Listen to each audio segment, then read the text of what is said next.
Arisman dari APL ini berbaik hati sudah membayar, sudah melaksanakan tambahan kontribusi walaupun raperdanya belum disahkan. Termasuk THI, Pak. Taman Harapan Indah juga melakukan pengerukan waduk fluid. Pertanyaannya, ada perjanjian tertulis nggak bersama antara saudara Pemprov dan setiap pengembang? Ada perjanjian. Semuanya ini yang semua ini ada tanda tangan semua, Pak. Bangun apa ada perjanjiannya, Pak. Nah, kembali lagi, dasarnya kemana ini? Dasarnya apa? Dasarnya mengacu ke perjanjian tahun 97. 97. Yang saudara rujuk tadi untuk pembelakuan kesetaraan, Pak. Baik. Rujukannya tadi saudara selalu mengulang-ulang Kepres 52 tahun 95. Iya. Sudah ada peraturan pelaksananya dalam bentuk Perda di Provinsi Provinsi DKI. Ini kan Perpres langsung dibuatkan, maka dibuatkan Pergub. Perda, untuk Perda. Belum. Pasal 72 dengan berlakunya peraturan presiden ini, jadi maksud pasal 54 tahun 2008. A. Keputusan Presiden nomor 114 tahun 1999 tentang penataan ruang kawasan Bogor Puncak Cianjur. B. Keputusan Presiden nomor 1 tahun 1997 tentang koordinasi pengembangan kawasan Jonggol sebagai kota mandiri. C.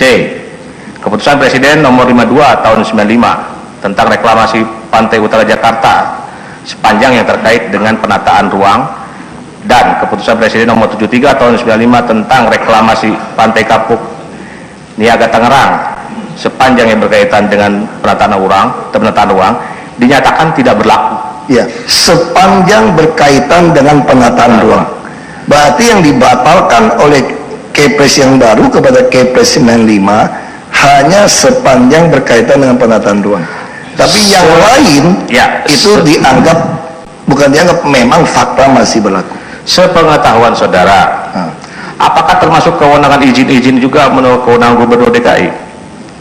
Sepengetahuan saya, dan saya sudah diskusikan dengan Mensesnek Menseskap di dalam ratas, izin ini memberikan izin tetap tidak dibatalkan. Jadi yang dibatalkan oleh Kepres yang baru sepanjang dengan urusan dengan penataan ruang, bukan yang izin, bukan yang lain. Nah, tafsiran itulah yang membuat mereka bagian hukum Bapeda mau memparaf untuk memberikan izin. Oke. Baik, Bang Nurman, kalau lihat persidangan kemarin, tadi Benjamin sudah mengatakan ini sepertinya jaksa tersihir begitu ya. Tapi ada persepsi lain yang muncul kemudian, hubungan ketika Pak Ahok bersaksi terlihat sekali begitu ya, bahwa hubungannya dengan terdakwa ini kayaknya ada hubungan yang lain begitu, sehingga menguntungkan, tadi kalau kata Bang Jamin katakan bisa jadi menguntungkan terdakwa Arisman begitu. Ya, kalau saya sih melihat sisi lain sidang kemarin itu, saya melihat sebuah teater, tontonan. Teater yang menarik. Saya melihat juga, Indonesia melihat Pak Ahok lagi menggelar disertasi, mengambil gelar profesor, mungkin gelar dokter. Itu yang saya lihat. Ya, kenapa? Karena saya lihat juga jaksa juga nggak aktif, apakah mungkin terlalu kagum lihat Ahok gitu ya. Karena Ahok ini memang dikenal dia lugas, berani, anti korupsi, ceplas-ceplos, dan ini menjadi tontonan yang sehat untuk rakyat Indonesia. Alhamdulillah lah, TV One kemarin itu live langsung, biar tahu itu siapa tuh Ahok gitu, yang selama ini kan katanya, tapi dilihat sana banyak yang terpukau. Saya sendiri juga terpukau. Tapi dalam pertanyaan jaksa tadi terhadap Pak Basuki Cahayapurnama yang tadi kita baru putarkan, ketika ditanya soal izin yang mengeluarkan gubernur, jawaban pun juga sepertinya Pak Ahok tidak yakin. Begini, sepengetahuan saya, nah, artinya itu tidak firm, tidak bulat 100% begini mengetahui. Begitu. Jadi begini, begitu Ahok jadi gubernur, itu hubungan Ahok dengan DPRD itu sudah tidak mesra. Itu dulu. Akhirnya rancangan Perda reklamasi itu kan tertunda sampai kan ribut. Udahlah 2019 saja. Itu yang terjadi. Akhirnya DPRD ini bermain, diam-diam datang ke Cukong segala macam. Dan gubernur juga bermain juga. Lepas daripada itu, kalau bermain ketahuan juga sikat juga. Karena kalau misalnya dikatakan DPRD bermain, kalau gubernur itu bermain dengan membiarkan praktek reklamasi berdiri. Reklamasi harus jalan. Terlepas ini investasi Ini kan perdanya kan sudah sepakat. Aturannya. 2000 sampai kan ribut nih. Antara DPRD ini sudah nggak mesra nih sama gubernur. Rancangan perda ini udahlah akhirnya terjadi, udah kita bikin 2019.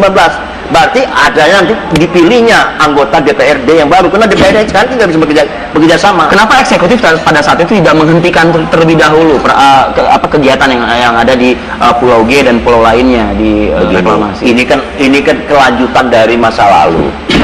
Persoalannya di sana, ya kan? Jadi Ahok ini Kelanjutan masa lalu yang kemudian tidak jadi gubernur ya ini. Oke. Masalahnya sekarang orang Semakin menguatkan pernyataan Rizal Ramli loh, bahwa kalau misalnya ya berarti gubernur sekarang itu ya karyawan dari para Oh pengusaha. tidak, itu justru pernyataan Rizal Ramli itu saya bilang ember. Saya ngomong apa adanya, ini temannya beliau. Ya kan, nggak boleh lah ada sembarangan bicara seperti itu. Bagaimanapun juga Ahok itu setara dengan menteri. Bagaimana di otonominya tinggi sebagai gubernur loh. Gubernur DKI itu nggak gampang, ya kan, dia punya hak dan segala macam. Yang berhak untuk mencabut itu adalah presiden, bukan Rizal Ramli. Ada. Saya perlu pertanyakan, ini gaduh lagi Rizal Ramli ini. Mas Adi? Nanti dulu, saya belum selesai. Saya kembali lagi sedikit yang ini ya. Jadi yang kalau kemarin ini saya lihat ke satu. Yang kedua, saya berharap seharusnya jaksa itu mengorek-ngorek yang lain lagi. Kan banyak masalah ini, Seperti apa misalnya? Ya, masa CR, masalah dan segala macam itu kan banyak lah ya. Kesempatan sekali di sini. Kalau yang disampaikan, dikorek-korek lagi, kalau tadi Mas Adi mengatakan ada kesaksian Suni Tanuwijaya yang sebagai dirijen, begitu bisa jadi nanti akan mengular kemana-mana, Itu Bang Donald. prediksi beliau. Semua kalau jadi hanya dua untuk melawan Ahok nih. Hukum dan etika. Hukum duanya nggak mempan sekarang, dari sumber waras, dari apa sampai sekarang nggak mempan. Etika yang dihembuskan sekarang ini. Itulah yang lawan-lawan Ahok mainkan gitu loh. Mas Adi? Oke. Jadi begini, kalau lihat reklamasi ini kan kemudian ada memainkan soal diskresi, saya ingin menjelaskan dulu bahwa pemerintahan itu mulai dari wali kota, bupati, gubernur, apalagi presiden tidak boleh berjalan tanpa undang-undang. Adanya pemerintahan ini kan adanya DPR untuk membuat undang-undang untuk dijalankan oleh pemerintahan. Kalau diskresi ini boleh, diskresinya kewenangan moral pejabat untuk menafsirkan undang-undang. Tetapi kalau salah, ini kesalahannya sangat berat. Itu loh. Jadi kalau dibilang oh ini zaman gubernur sebelumnya saya nggak ada masalah, saya tinggal meneruskan aja. Kenapa kali jadi dibongkar? Kenapa luar batang dibongkar? Padahal gubernur sebelumnya enggak. Kan ada kewenangan, ada melihat ada ketidakberesan. Nah kalau ada ketidakberesan kemudian dilanjutkan, ini ada apa? Bahkan dibiarkan begitu saja.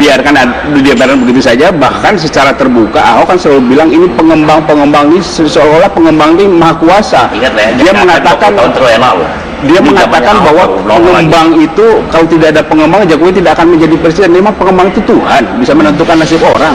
Ini kan sudah berhala, sudah mendewakan pengembang. Ini tidak boleh.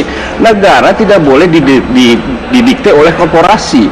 Korporasi dilindungi oleh negara bisa, seperti di Amerika membangun, tapi Amerika sendiri tidak pernah didikte oleh korporasi.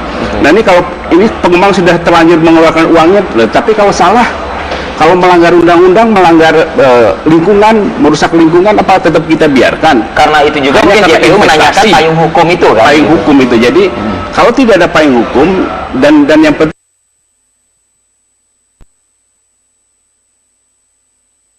setiap rupiah yang dikeluarkan oleh pemerintah, oleh negara itu harus ada undang-undangnya. Dan juga demikian kalau uang masuk, 1 rupiah pun harus ada undang-undang. Tidak bisa membiarkan karena TV misalnya membangun ini kemudian saya minta kompensasi bikinin taman dong, itu nggak boleh.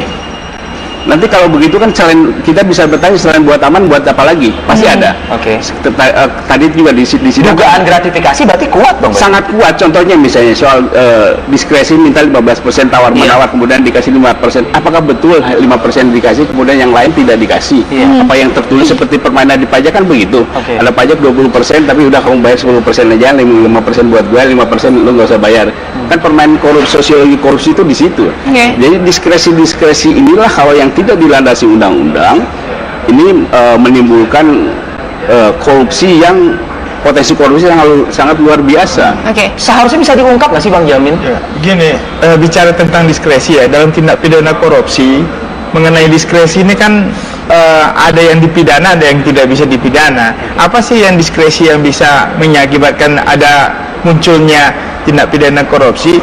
Pertama, diskresi itu kalau dibuat menguntungkan atau mengambil keuntungan dari apa yang dilakukan itu. Jadi orang pejabat atau kepala daerah yang melaksanakan diskresinya itu mendapatkan keuntungan. Kedua, kalau dia melakukan diskresi tidak tercapai apa dari tujuan yang dibuatnya tersebut.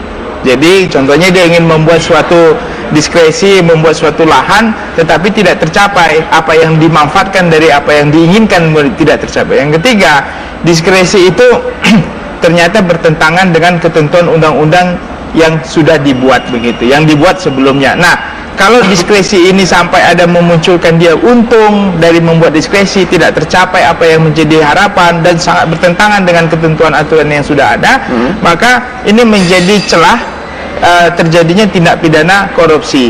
Nah, kita teringat dengan kasusnya Pak Burhanuddin Abdullah yang dulu dia mantan gubernur BI, di mana dia menggunakan yayasannya, tapi dia nggak mendapatkan keuntungan, malah orang lain yang untung. Tapi perbuatannya itu kan jadi perkara juga. Bang Jamin, kalau melihat kasus reklamasi ini, kita tahu di PT UN Pemprov ini sudah kalah begitu ya dengan warga nelayan di reklamasi tersebut.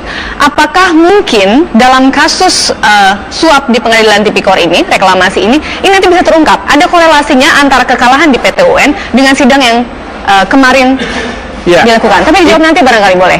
Kita harus jeda terlebih dahulu. Kami akan kembali saat lagi.